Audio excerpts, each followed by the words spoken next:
even think they can hear me in the hallway, but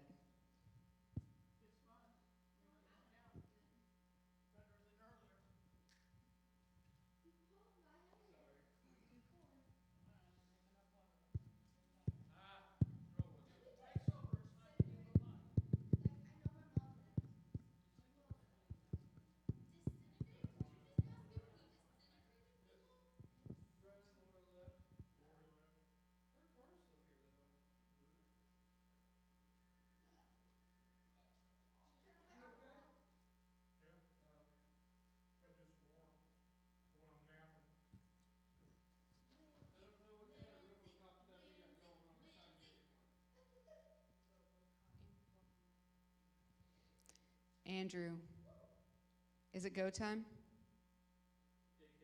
Oh, Lori's walking in the door right now.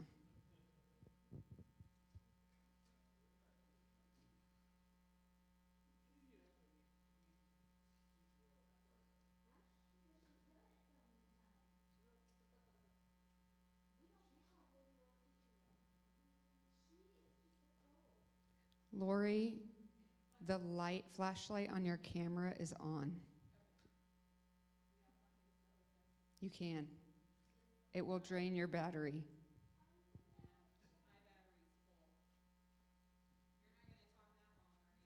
2 hours.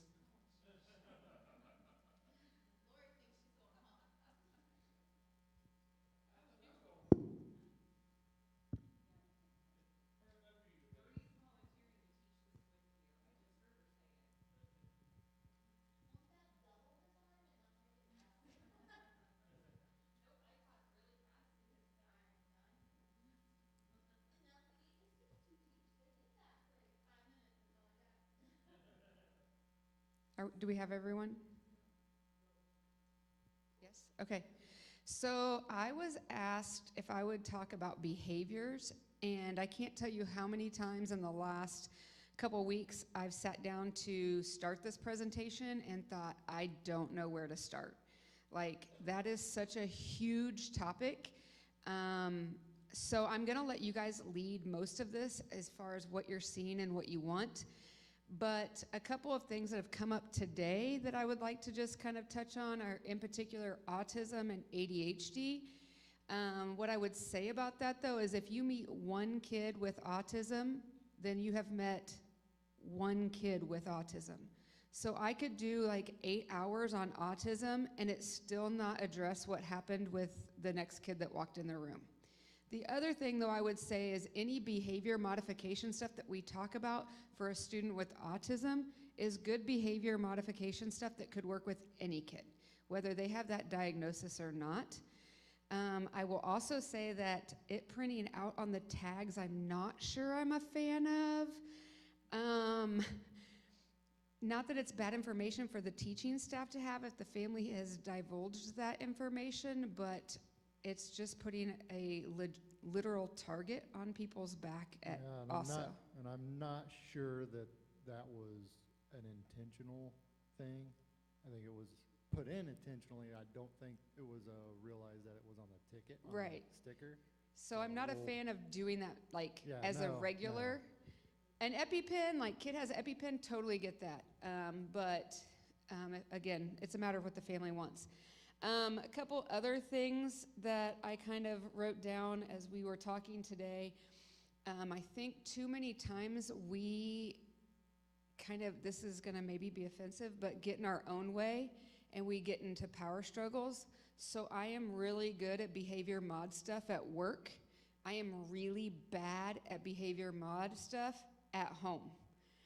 And so, like, if I want the kids to come in and sit at these 3 tables and Cyrus sits at that table and I want to continue to pick a fight with him because I need him to be up here, all he's going to continue to do is dig his heels in to sit back there.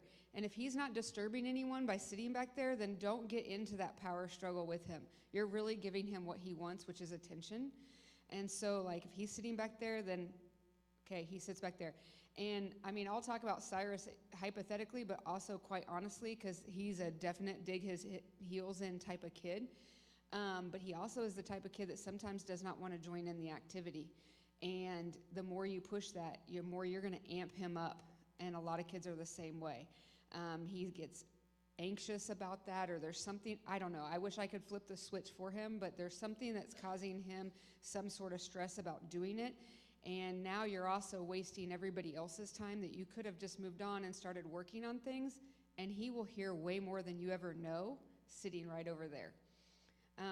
We want kids because we grew up in that time period where like an adult tells you to do it, so you do it. That's not the reality anymore.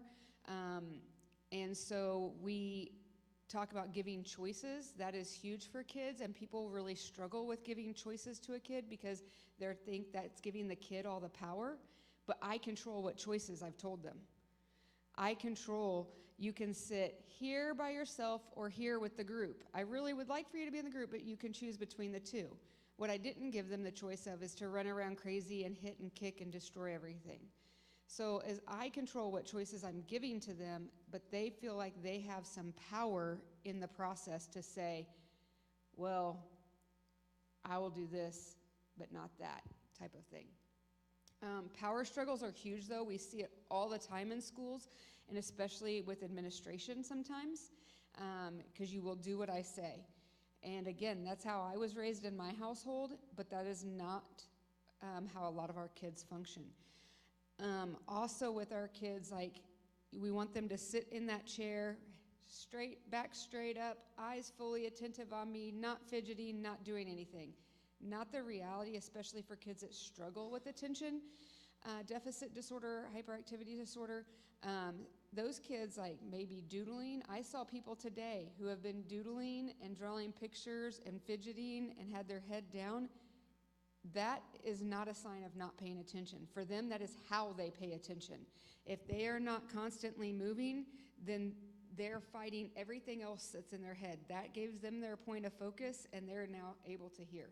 It's really no different than, for me, I struggle to go to bed at night. If I didn't have the TV on, because my brain could go there, which allowed me to relax. Now I don't like the light from the TV, but I put music on. The music allows my brain to go to that, and then I can relax. Otherwise, the crazy things that go through my head keep me up all night. So it's really no difference for our kids. Just because they are not sitting up straight and looking at you does not mean they're not paying attention. They are probably hearing way more than you want them to in some regards, because don't say anything in the room with Cyrus that you don't want him to hear, because he's going to pick it all up, unless you're talking directly to him, and then maybe not. But everything else he will hear. Some challenges I see that we face here in Launchpad and in Children's Church in particular is we have such a vast age range. And there is a huge difference between a kindergartner or a first grader and a fourth grader. Huge difference. And that is a challenge when you don't have a lot of volunteers in the back and you have to have them in one big group. So, I mean, in a perfect world, if we could split those up into smaller groups and more age specific, that would be wonderful. But we also are limited by how many people that we have. But we're asking a kindergartner or first grader to do an activity that a fourth grader can do. So either it's too easy for the fourth grader or it's way too challenging for the little. And so, you know, some little things you can kind of do to combat that is to pair people differently or take that into consideration and give jobs out for things. I know Lori and I were talking, and this is so true. I know she's done it with Cyrus and maybe other kids, but like when he comes in and he is amped up, because when we first came to church here, Cyrus loved Children's Church first and foremost because Cyrus wanted to play, not sit down and get the message. He wanted to play. And we had to have several talks about that's not why we go there. That's not the number one reason. That's just a auxiliary benefit that you get, is that you get to play sometimes. So like one of the things Lori talked about is she would give him a job. I need you to do this. And like with him, and he's getting to the upper end of Children's Church as going into 5th grade now, so he's kind of like, is he out, is he in age group? But he is really good with some littles, not right below him, but littles. And so how could maybe we pair him to help? Or I know that she's talked about before, I had him run the computer, you know, because then he has a job to focus on versus feed and amp everybody else up. Because what happens when we all just sat back there right now? We as adults had the table of I mean, I don't have diagnosed ADHD, but I live with a Cyrus and I can keep up. So like, you know, making comments all the time and then the other person laughs and that happens. That's no different than our kids. That's what they're doing, and now they're poking each other or pushing or not sharing that pen or pencil. And so, you know, selective grouping and how we can do that, or like I said, recruit some more friends to help break out those groups. Launchpad is at another disadvantage because what have they just had to do all day? They had to keep it together all day. And for some kids, that is so hard that they finally want to just let go. And that becomes loud and wild. And so if you really think about students with be it autism or ADHD, 3 to 5 minutes is really, I mean, 5 is really pushing it, especially depending on their age. So 3 to 5 minutes before you're switching it up, trying something new. Maybe we are doing an in-the-seat activity for 3 minutes, and then we're going to get up and do something in movement. Still could be lesson-based, but we're moving. And now we're going to come over here, and we're going to do something hands-on, and then we're going to go back to sitting down. But the more you can differentiate is also bringing in the different styles of learning in, auditory, visual, kinesthetic, tactile, all of those things in.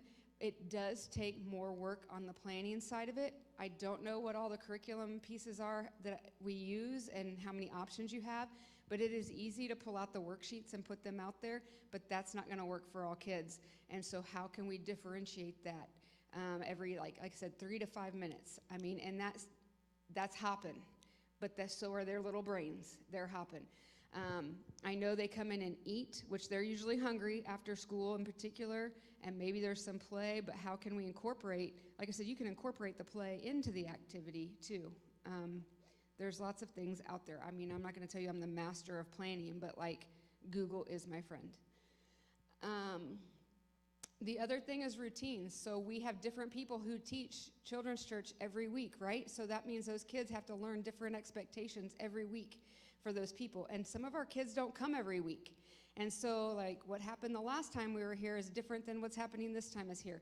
So the more we can kind of be consistent in that is key, because autism, it's a major characteristic, but it does help with those kids with ADHD or just young kids in general.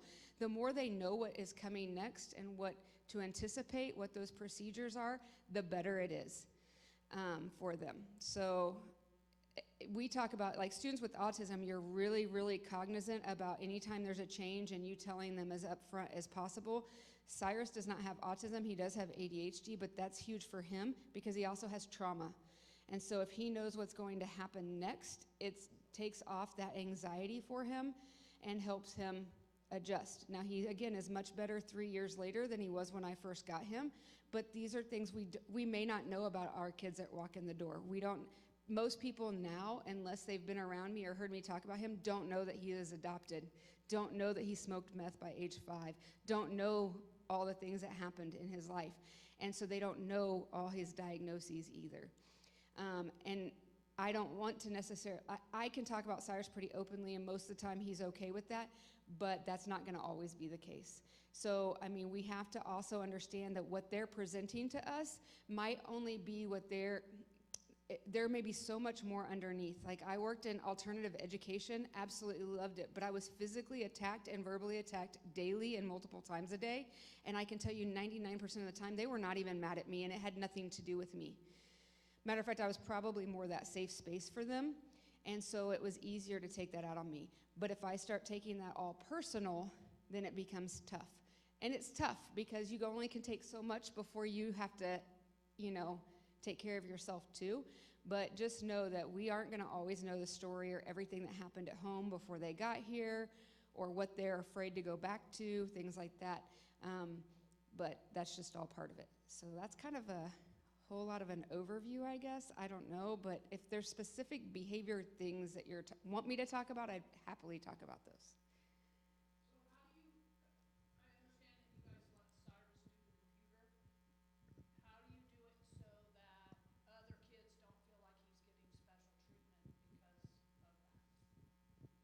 Well, I haven't let that happen, but here's how, like, we talk about this in school all the time because we have some kids that get to eat snacks all day. I have a young kid in one of my districts who's pretty nonverbal, and if he goes and gets the snack icon and gives it to you, you give him food. And he was in pre-K, now he's in kindergarten. Like, why does he get to eat and I don't? Well, but we are excited on the teaching end that he just communicated. He just told me something, so we have to reward that, right? And so we oftentimes, at that level, we'll just talk about everybody just has different needs and things like that. I would venture to say that Cyrus is probably not the only kid that has ever helped with the computer. But, Laura, if you want to talk about that, you can.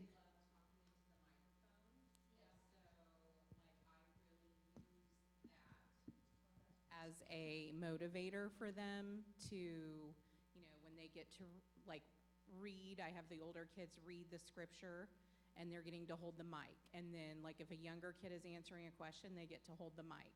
So the fact that like Cyrus or there's another student that will sit up with me sometimes, I don't feel like there's a lot of competition with that because the microphone honestly is more of a motivator than the computer seems to be. So I try to find other things that like other kids are getting a job. Maybe somebody's helping keep score. If like getting to write something on the whiteboard. Somebody's helping me pass out Bibles. I just try to find jobs for everyone, but those kids that really struggle with not wanting to transition from one thing to another, like if they know like that's my thing, I feel like it's a little bit more of a smooth transition. So. Did you have a question too that you wanted to talk about or a topic? I don't remember. Okay. What did you talk about right before that?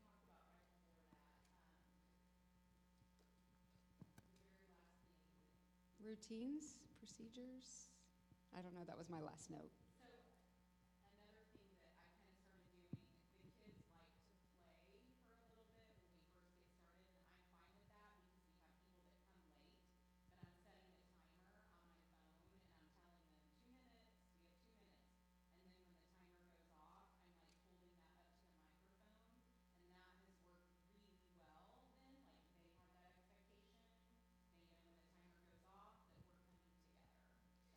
And that's a common thing we use all the time as well because it's something they can see. And there are things on the computer you can put up that flash to or whatever. But not only just saying, okay, you have 5 minutes, but giving them, hey, here is your 2-minute warning. Because this just happened with Cyrus in the last 2 weeks. The babysitter said, okay, at 11, we're going to do this, which meant he had to put his games away.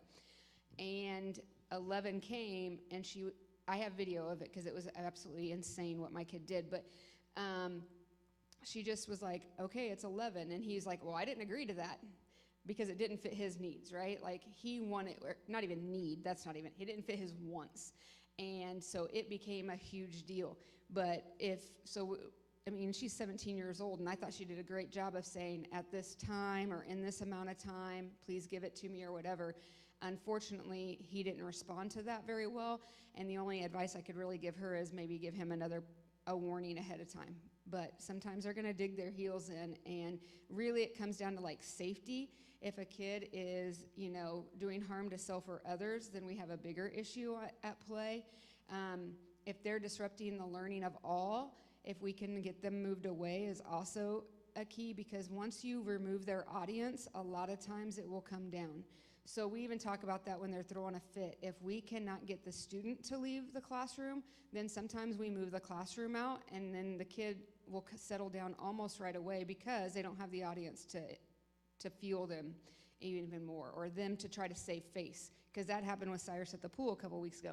He got into it with the babysitter, and the text messages that went out to some people in the community, because I started getting calls, and that hurts as a parent. I got text messages of this kid did this or that or the other, and I made the comment like, that's kind of embarrassing for me and for him. And they're like, well, he was not embarrassed, obviously, or he wouldn't have acted that way. Really? Or was he trying to save face and be the tough guy and be in control and all of that? So he kept amping up, not knowing, because he's 10, that really was more detrimental. Now, so I got called, I walked into the pool and I said, come here, and he came over, and you know what I mean? Because there was a different layer. Sometimes you have to call for a parent or call for help, and that's okay. Something that did come up early on, though, was some discussion about restraining. I can tell you from my perspective, I would absolutely steer as far away from that as possible. There are a lot of, even in the schools, that is our last resort. We do not write that into a behavior IEP. We don't put that into the plan because then we are planning on using it, and that is not a good idea. That is the only time you do that is if there is significant concern about harm to self or harm to others. If a kid is running out in the street, yes, I do expect somebody to, you're going to grab them. But if they are hitting their hand on the floor and or table, I'll take the table because those tables are loud. That may drive me insane, but they are not going to hurt themselves. I can try a lot of other things to get them redirected before I put them in any type of a hold. So I would not recommend that. It doesn't always go well with families either. So I would steer away from that if you want my recommendation. But anything else? I have a lot of time left.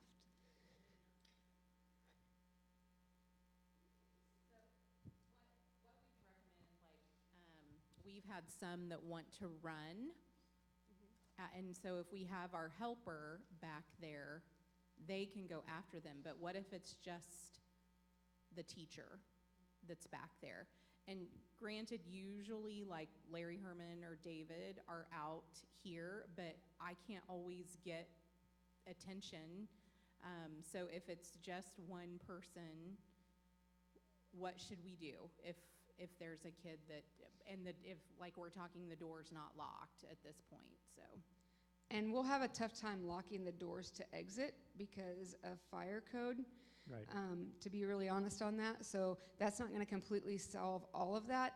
And one is tough because part of me says if like when you first started saying that, like I envision this kid in the back just kind of running around, and I'd be like, let him run, like having fun. But when they're exiting and you can't see him, that's pretty problematic. Honestly, here's what's going to happen. You chase him, we're at risk because you just left X amount of kids unattended, right? You stay and he goes and there's nobody out here, we run a risk. So like, if you want my true recommendation is like we shouldn't have people back there by themselves. Like that would be my true recommendation. Again, I also understand because I am 20 paras short to start the year that finding people, and I'm willing to pay them, is not always easy. So finding people to work is not always easy. And those who live in glass houses shouldn't throw stones because I don't work back there either. Because not to get what I need. Like what I need is to be in here and some separation from my son. But honestly, like if it's a safety factor and I need to be out there, then I'd rather somebody come and ask. But again, that's one person, so I don't know what kind of scheduling, and I don't know how many people we have willing to volunteer or not. And if they don't want to work with the kids, but would they at least stand guard, might be better than nothing. So I know I don't really have the solution, but. Yeah, and I do know that with Kids Church now, ever since there's kind of a slight influx of numbers to where most of the time now it's not within the single digits. Granted, I mean, there was times in the summer for sure because everyone's doing summer vacations and all that. I mean, we have tried to change that into a focus now to where we don't have any more situations of it's only the teacher who's back there now. Because, I mean, in that type of particular setting, I mean, if something were to come up, I mean, the teacher, I mean, in any sort of classroom environment, even in the school, a teacher really just should not like leave the room for something. It's like there needs to be someone else back there to kind of help keep things engaged. And, so we've kind of been trying to push more to making sure there's 3 people, an adult helper or a student and a student helper back there. Or if it's 2 adults back there, that's ideal there. Because, I mean, if something, I know we had a situation just about a month or so ago to where I had to come out here and get a parent for someone because of someone that was,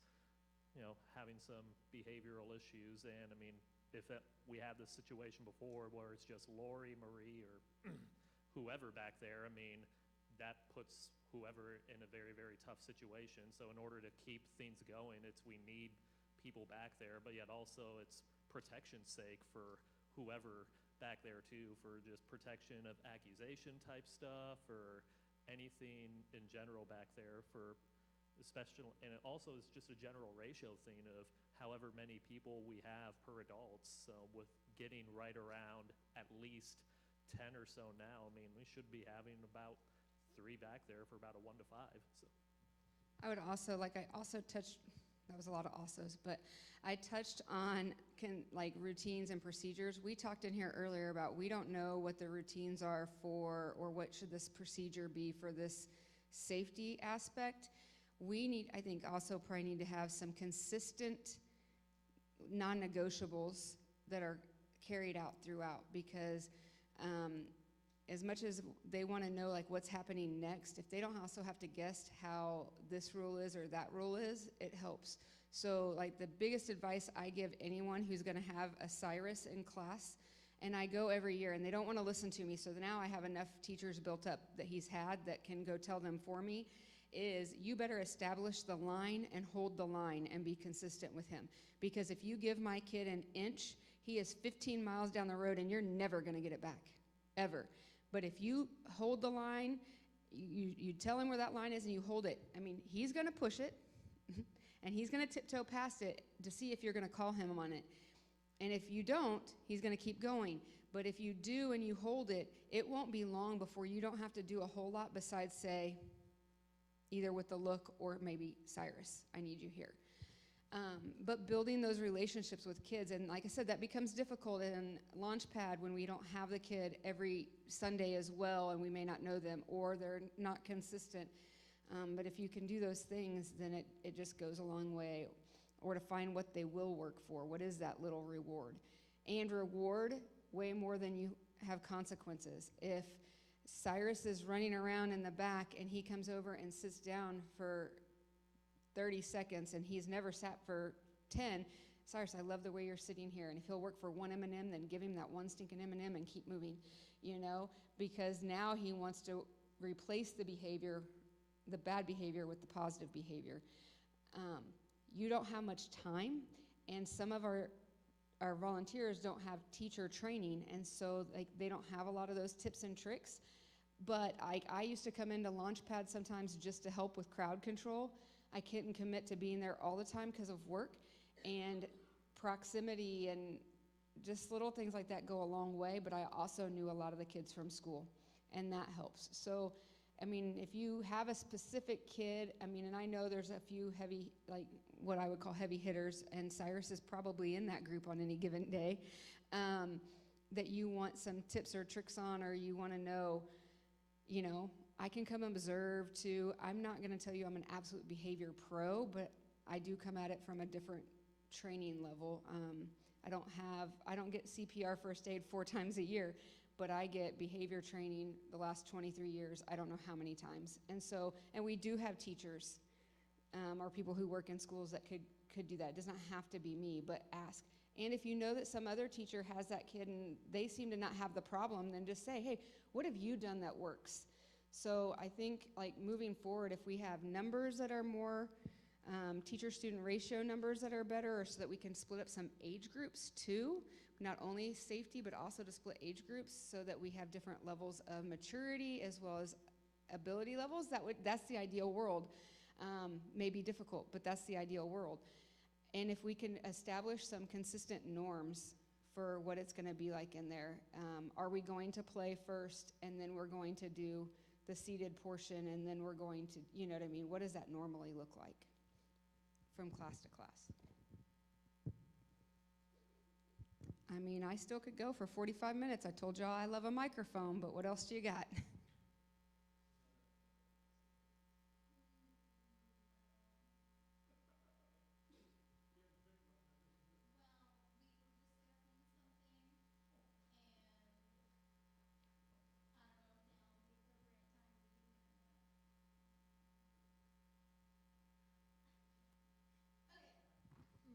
This isn't really for Lindsay. This is like a kids' church in general. at some point, and I'm not the only one that feels this way, but let's just say I'm the only one that feels this way. I think it'd be really important to get our students back into church on Sunday mornings, whether that is they're here for worship and then they go back to kids' church.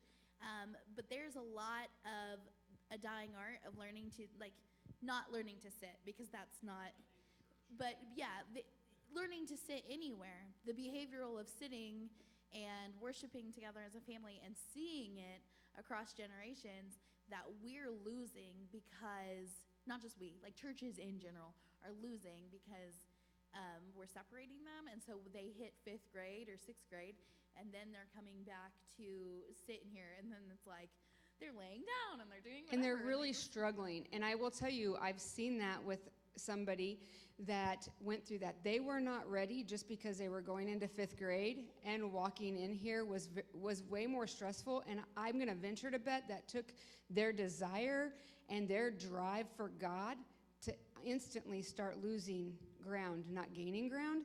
So I do think there's that. I mean, and I'm going to tell you, my kid will struggle. When we had the Good Friday community service one, he goes in here and he's like, that guy talked a long time, Mom. You know, because he's so not used to that. And whether or not it's during the whole message or if it's just pieces, I do think there's great value in that, because my kid's in 5th grade, and I'm telling you, if you tell him that he has to come in here every day, my struggle is going to be harder to get him. And right now he's got a pretty big fire burning that I'd like to keep fueling, not to extinguish. So I would say that most that volunteer back there 100% agree. We used to do a family Sunday to where everybody was out here, even nursery. This was I don't know if it was even back to when Gordon was here. Huh? That was before 2006. Yeah, it used to be kind of like a 5th Sunday, maybe if it was a month that had 5 Sundays, the kids would be out here. I don't know that it was a necessarily every month that there was a Sunday, but that could help with volunteer numbers as well. Mm-hmm. Well, like just a 5th Sunday, it's hard to cover because, you know, he may have to go to his subs reserve or whatever to find that person. So same for the nursery. Now, if somebody really needed their kid in the nursery, there would be somebody that could go back and take that spot. But, and I would say the other people in the congregation love to see the kids. You know, you hear some of them like, I really miss seeing the little ones in here. But I also think that it would be something that everybody would be open to. I also think it helps continue to reach, raise, and release, because my kid does not necessarily have a relationship with very many people in this congregation because he doesn't ever have to be around them. And so, but for him to learn how to behave around adults and to communicate with adults is also, there's a lot of incidental benefits and things that are going to come, lessons that they're going to learn from doing that. And yes, that's going to be a struggle for me as a parent a little bit to say, sit up, stop doing that. But how else are they going to learn? On Carl's last Sunday, there were a couple of baptisms that were early on in the service. And so we kind of talked about it, and we wanted the kids from Children's Church to come out and see that. We thought it was important. That's what we're striving for. So we brought them out during the song service so they could do that. And I thought, that's a great way for them to learn, and be in with the rest of the people and just experience that. And then we could go back. And it's like, why can't we do that? We used to do that when I was a kid, and go to Sunday school. Everybody would meet in the sanctuary. We'd have song service, and then we'd split off. Is that something that we can do? Sometimes we struggle, sometimes we struggle trying to take up some time back in children's church to make it constructive so that they're not playing the majority of the time. That would take care of part of it. They would also like to, I think some of the kids, Ian loves the song service. He loves to sing. He loves that. And so I had said something to him about it, and he says, well, I like it, yeah, but the littles were like, when is this going to be over? You know, so, and so do we, but most of the time they just sit there and they don't sing. Oh. I mean, it was just a thought to bring the kiddos out of children's church for the song service and then take them back. I have 2 comments on that. So the baptism portion, I will tell you, was the most single impactful thing for Cyrus when they came out and watched someone get baptized. The questions he asked after that were amazing, not only to me, but I was like, you need to go talk to Hunter about that. And that didn't just last for that day and that moment. Those things came back up. It planted a seed. It lit and watered it. I mean, it fed that seed a little bit more and more than had he never even witnessed that. So if you want a testimony to why I think that's a great idea, that's my testimony. The other thing is, I think we could work out potentially the logistics, because we spent the morning talking about safety and security. So how do you, if they just come in with the parents, how do we get them checked in? Or do they check in and then they're all most in school? Like, do we line them, come in, and they sit as a group, and then they walk back out as a group? I think those things could be worked out. Again, I think if we also go back to setting those norms, procedures, expectations, routines, whatever wording you want to use for it, it becomes a habit. Again, it's about educating the whole piece of it, and if it's a song or music that hooks Ian every Sunday, then why would I not want to hook Ian every Sunday? Or another kid. I mean, Bailey she got to be here for 2 songs, right? Like, that was her thing. And I've never even talked to you about that, but I knew that because that's what somebody else pointed it out, and they were like, she gets excited, she's okay, she wants to do that. Again, whatever that is, because ultimately our mission, not to sound like Carl up here, but is to reach, raise, and release, and that's not just any one person's job, that's all of our jobs. And so I think also building that community for all of them, because like for Cyrus, most of our teachers back there are women. He only has a woman in his life, so it's huge when I find a male that connects with him and helps him. And so where am I going to get those people that I really want him to be connected with? I mean, this is a great starting place to find that person that he can be around and that can give him good guidance too. And so I might find that not necessarily there, but when he's out here as part of the church. I don't know that any of that had to do with behavior, but definitely had to do with kids.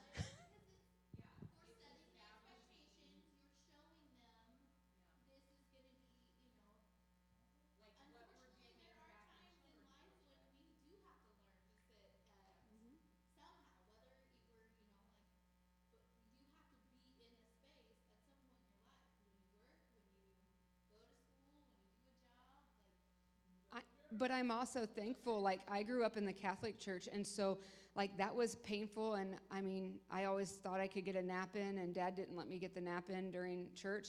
So, I mean, I like the differentiation part of that, of getting some of that, but still getting talked to at their level, because that's part of why church was boring to me, is I didn't understand what they were talking about up there. And so having that broke down in a lesson is also, very beneficial as well.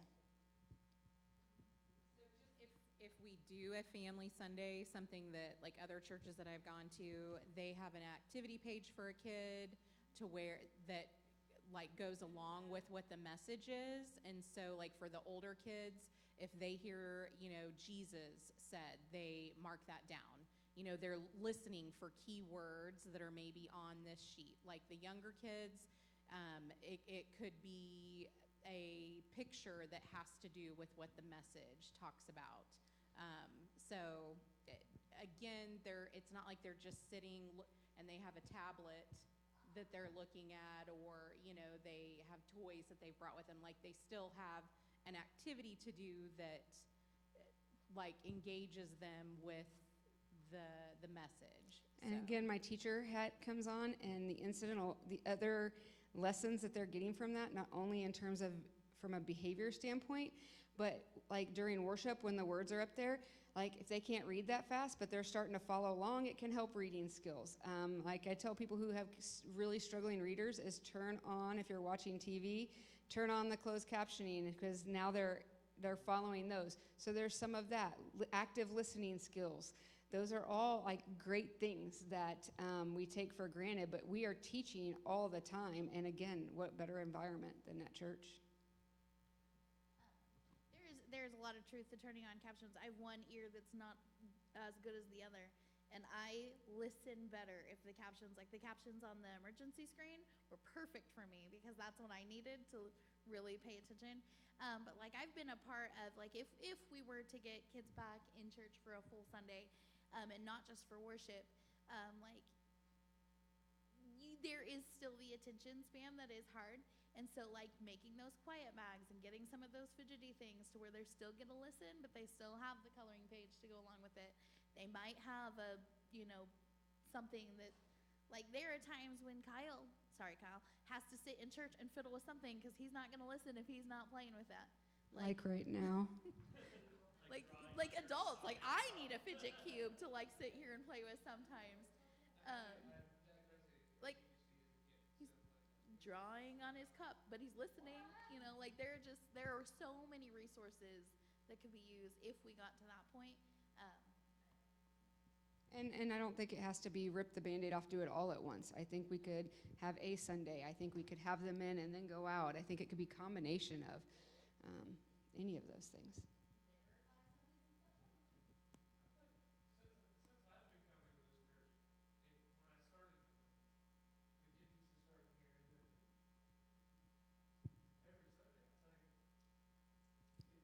I don't know. I've been here 3 years, and we've not done that since I've been here, but I've only been here 3 years. So he just said when he started here,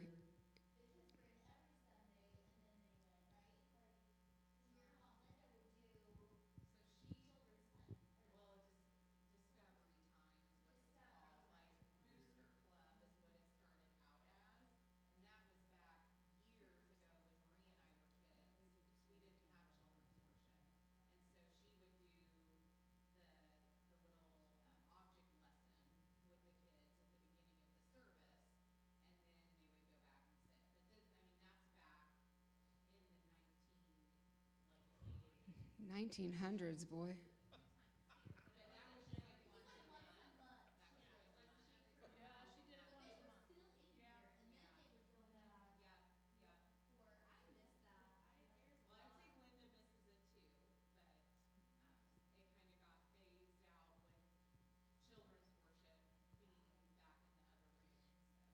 And I will say, like, Cyrus has even commented when they would watch even from back there, like, Mom, I saw you on the microphone today, or whatever.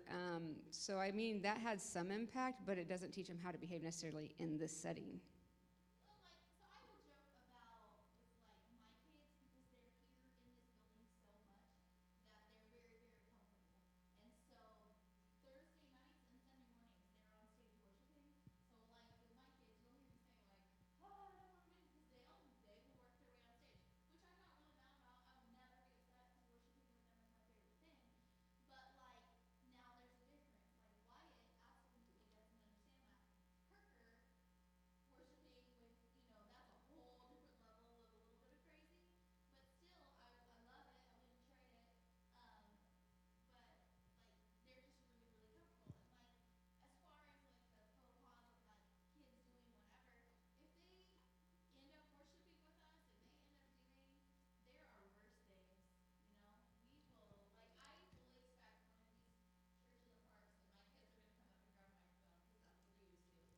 Well,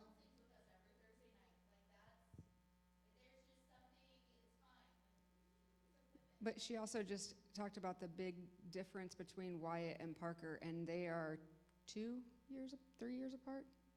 2.5 years apart, and we're talking about age groups, even bigger gap than that. So if we want to make an equation to, like, how different, I mean, we talk in education how different a kid is from the end of one school year to the beginning of the next, and now we're doing that over even larger year spans. So that's just a challenge, obviously.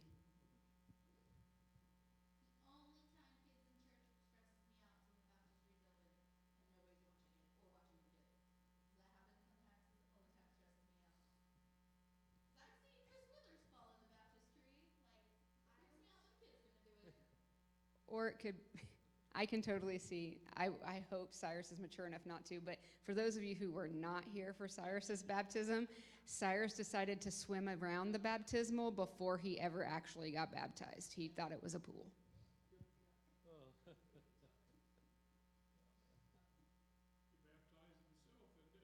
I mean, kind of. Carl handled it well. Mom was not so good with it, but whatever. Yeah. All right. Anything else that you want me to talk about, Andrew, or do you think we've had some? I really think today we've had a lot of good discussions and starting points, and now we're kind of at that stage, though, of like, where do we go from here? If it's security, if it's behavior, if it's whatever, but like, we got a lot of good ideas, some things were written down, some holes and gaps were identified, but now what do we do with all of that? Yeah, I mean, I definitely, it is on, sweet. I mean, yeah, I definitely agree with a lot of it, which, I mean, a lot of the whole purpose of today was also just to kind of get you guys up and ready and equipped for just knowing, like, hey, these are the things that we need to be doing. It's in place, what we already have. Obviously, we've established that there's some other things, like especially with the whole, like, construction of things in the back and all that helps with, like, whether that's security, keeping kids safe, or whatever. Obviously, not every place is 100% foolproof. And, I mean, some of you guys, obviously, I've only been here for 4 months now. I'm still kind of learning some things also. So, I mean, a lot of the things with just hearing a lot of what you guys are saying, people who have been here definitely a lot longer than I have, some of you people who are in the trenches, that's something to where, again, the whole purpose of this is just being able to also, yeah, equip you guys, but also help kind of every one of us be able to look ahead and just be aware of these are the things we need to be focusing on, need to be doing also, so. And I love that we are in a community this size, because even though I said not everybody knows Cyrus doesn't have a relationship with, like, there's a comfortable nature. We all know each other a little bit, or know who belongs to who a little bit, and so that's a huge blessing.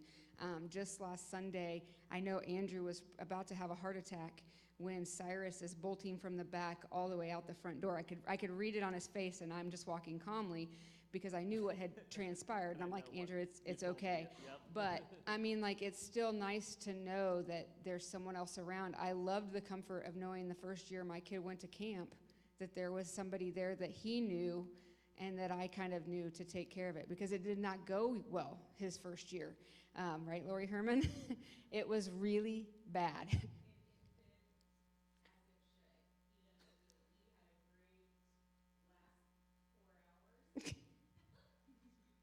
And he loves going now every year.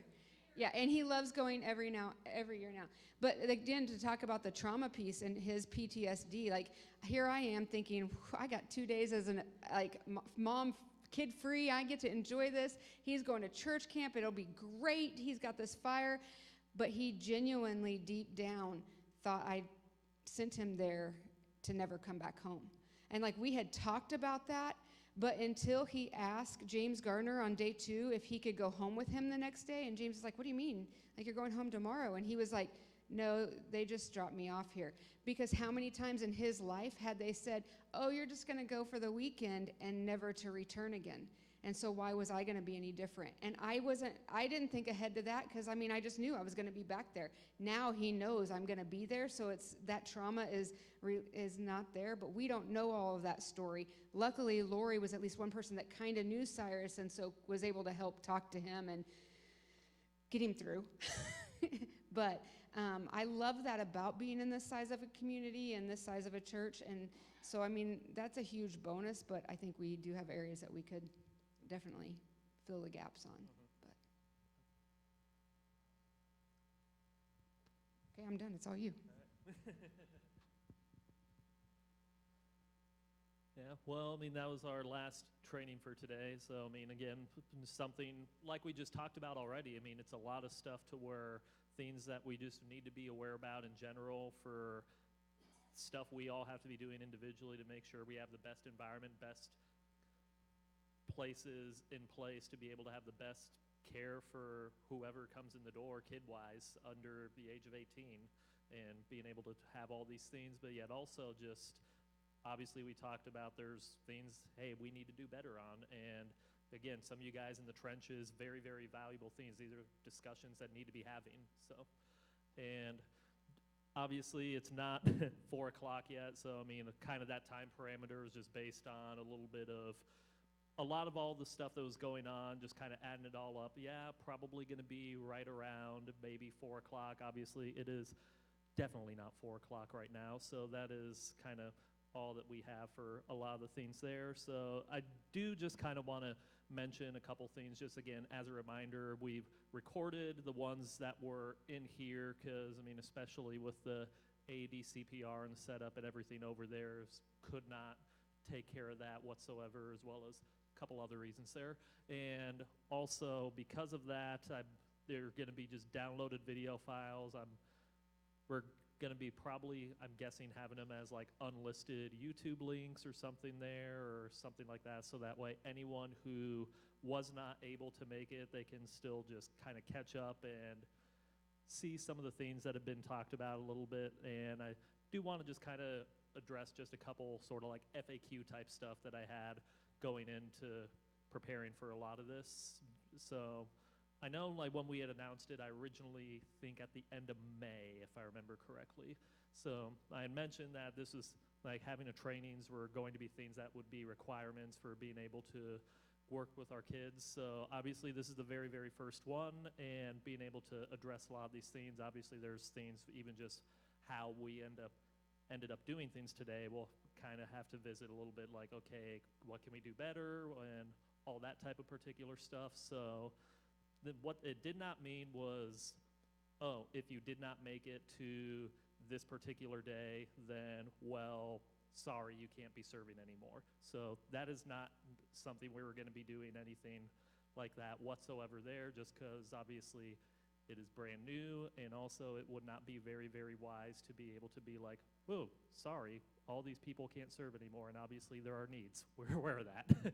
So just kind of in discussions of what we had a little bit. So anyone who could not be able to make it today, you have a lot of those videos to be able to look back on and just be able to kind of reinforce, get yourself up to speed on things. But we are planning on a year from now to be able to still do another training for anyone who, again, was not able to make it. So yeah, count yourself lucky there. You don't have to come back to it like every single year, but also just kind of with some protocols that we're looking at to kind of make sure that we're staying fresh on things, for whether that's security, AED stuff, whatever those particular situations are, because obviously the world's going to be changing. There's going to be some methods that might change and whatnot. Other circumstances might come up that we need to be aware of, to where about every 3 years we're probably going to be looking at being able to kind of get through everyone again, to cycle through and just kind of get retrained, so to speak. And the reason why 3 years, and I thought context in with a little bit of this particular idea as well. I mean, I know there are some people already to where they're like, well, I mean, I've worked for the school, so, or the county or the city, to where I had to know like AED CPR stuff already, and I'm doing it a whole lot. So I mean, that was a factor into a lot of it there to some degree, because I know some churches, like, they do this every single year or every 2 years. So taking it into a bit of the context here, it's kind of, in my opinion, I thought it was overkill to do every year or 2 years, to where everyone's got to go through there. So just kind of every 3 years, to where it's still getting people up to speed, and yet also kind of catching up everything with the times of what might be happening 3 years down the road. So basically, all of y'all who made it here today, it's like, yeah, you don't have to worry about it again until about 3 years from now. So that pretty clear as mud there. So yeah.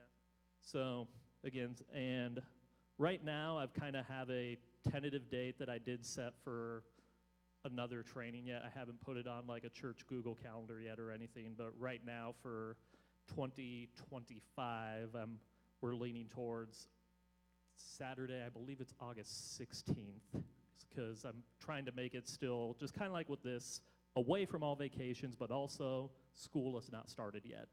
So kind of getting around that particular time there. So those are just kind of some things I just kind of wanted to address to you guys, just be aware of. So other than that, if there's any final questions people might have about anything at all. Yeah. Okay. Oh, yeah. Yeah, thank you so much, Lori. So thank you for saying that. I mean, yeah, it was a lot trying to coordinate with a lot of different people, different organizations, obviously within the community. It was a lot of cards come together here for all of this, and hopefully it's an enriching experience for a lot of you guys today. So even if it wasn't, you can tell me. You will not hurt my feelings. So all right, so with all that being said, it is 3:40. I will kind of close with a word of prayer and then let you guys just kind of carry on with your day. So, Heavenly Father, Lord, I just thank you so much for us to be able to be together and have these opportunities to be able to look at what are we doing right now to be able to have the best care possible within our kids and youth ministries and nursery ministries as well, to where how do we have things set up? What can we be doing more so to be able to show people the intentionality of being able to have the best care whatsoever, and through that also just being a witness. I had mentioned it earlier this morning, just in our own Jerusalem, Judea, Samaria, the ends of the earth, and our Jerusalem starting here in Burlington, Kansas. I mean, people being able to have the influence and connection of what are we doing here? Do we have this whole ideas of, do these people love Jesus? Do they love me? Are we for real? And being able to have these things in place to where we can be able to have the right environment for everyone. And Lord, I just ask that you just bless all these volunteers to be a part of them with whatever they've got going on in their day as we continue to do the mission of reach, raise, and release, reaching people for Christ, raising people up in discipleship, and releasing them to do ministry, and being able to have all of this mentality focus into our own lifestyles, whether that's within what we're volunteering here with or also wherever about. And it's crazy for the conversations we had today to be able to really just hear a lot more of what can we be doing better in some of these areas as well, not just the whole idea of how can we pour into them, but also being able to have the back and forth opportunities of being able to see what can we continue to improve on to be able to continue the mission here, Lord. So I just ask and keep all of us in your care, Lord. It's in your name. Amen.